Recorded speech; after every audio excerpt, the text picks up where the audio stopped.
Hello दोस्तों। माफ़ कीजिएगा, मैं कल कोई वीडियो अपलोड नहीं कर पाई फिलहाल उसके लिए। आज मैं एक बात लेकर आई हूँ। हम हमेशा दूसरों की खुशी में शामिल होना चाहते हैं, हम दुख में भी शामिल होते हैं, बट हम कोई भी चीज़ें, जैसे शादी कहीं की इनविटेशन आई तो हम सोचते हैं कि अरे यार उनकी शादी में नहीं जाएंगे उनको बुरा लगेगा, अरे उनके तिलक में नहीं जाएंगे उनको बुरा लगेगा, या उनके बर्थडे में नहीं जाएंगे उनको बुरा लगेगा। हम हमेशा ये सोचते हैं।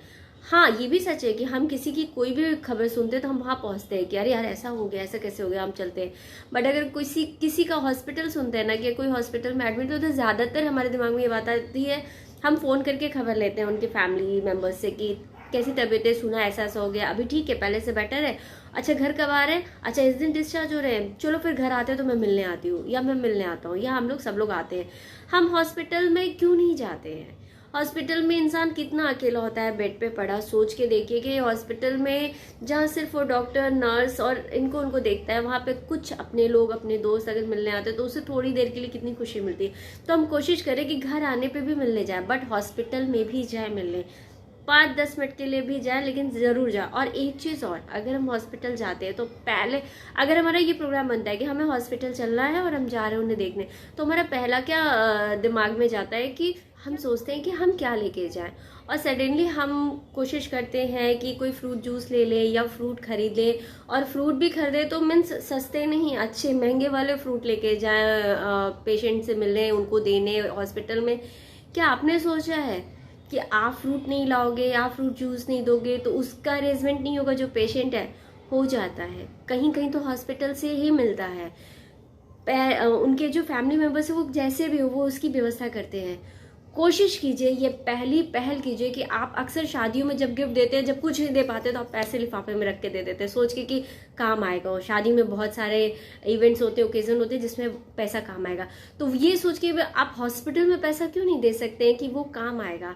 आजकल इलाज इतना महंगा है, दवाइयाँ इतनी महंगी है, कुछ भी ट्रीटमेंट कराने जाओ उसको मतलब सोच सोच के ही घबराहट होती है कि इसका तो पैसा बहुत ज्यादा होगा।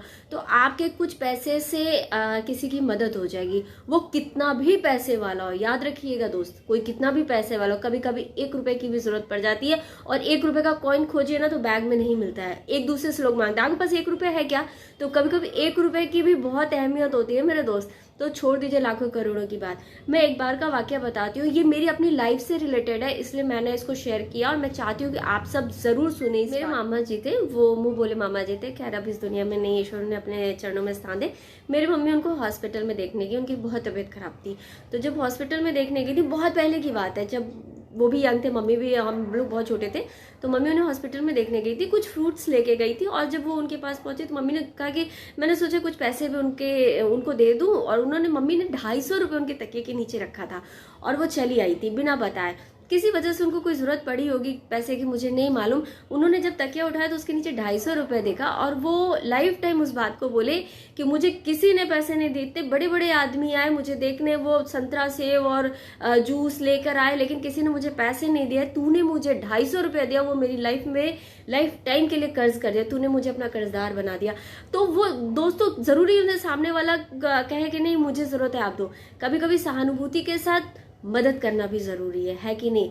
आप होंगे अपने लिए बहुत पैसे वाले, मेरी यही औकात है 100, 200, 150, 500, 1000 की, उससे ही मदद करके देखो, बहुत खुशी मिलती है दोस्त।